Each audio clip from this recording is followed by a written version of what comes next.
નમસ્તે બહેનો, હવે તો મને ઓળખો છો ને?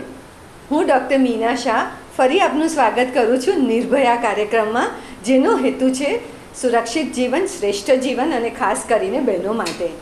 તો બહેનો, આપ સૌ જાણો જ છો કે આપણે સુરક્ષિત રહેવા માંગીએ છીએ, સ્વસ્થ રહેવા માંગીએ છીએ, જીવનમાં આગળ વધવા માંગીએ છીએ, સમાજમાં સરખો દરજ્જો મેળવવા માંગીએ છીએ, ઘણું બધું જીવનમાં ઈચ્છીએ છીએ.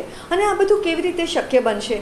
કારણ કે આપણો ઉછેર તો અલગ થયો છે, આપણી વિચારસરણી થોડી અલગ બની છે અને હવે આપણે અલગ પ્રકારના વિચારોથી આગળ વધવાનું છે. તો સ્ત્રી સશક્તિકરણ માટે જરૂરી છે સ્ત્રી સાક્ષરતાની અને સ્ત્રી શિક્ષણની.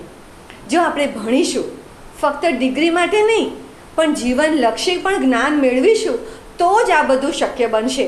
અને જે સમાજમાં સ્ત્રી સમાન દર મેળવે છે, સ્ત્રી સન્માન મેળવે છે અને સ્ત્રી સારું જીવન જીવે છે, તે સમાજ, તે દેશ ખૂબ ઝડપથી આગળ વધે છે. કારણ કે એક સ્ત્રી એક માતા પણ છે. અને સ્ત્રી સશક્તિકરણ અને સ્ત્રીના સમાજમાં સારો મોભો અને દરજ્જા માટે જરૂરી છે સ્ત્રી શિક્ષણ.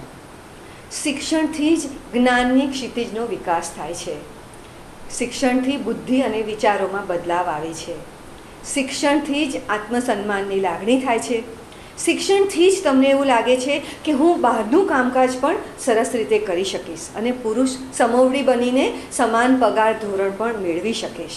એક શિક્ષિત સ્ત્રી જ એક શિક્ષિત બાળકને સારી રીતે ભણાવીને એક સારો યુવાન કે યુવતી બનાવી શકે છે અને સમાજને આગળ વધારી શકે છે. એટલે શિક્ષણ પાયાની વાત છે અને એના માટે કોઈ ઉંમરનો બાદ નથી. તમે બધા નક્કી કરજો કે તમારી દીકરીઓને ભણાવશો જ. કદાચ તમે ઓલરેડી મોટા થઈ ગયા છો અને તમે પોતે વહુ છો, સાસુ છો, ક્યાંય પણ છો, તો તમે હજુ પણ ભણી શકો છો, રોજ વાંચી શકો છો, સાક્ષરતા મેળવી શકો છો.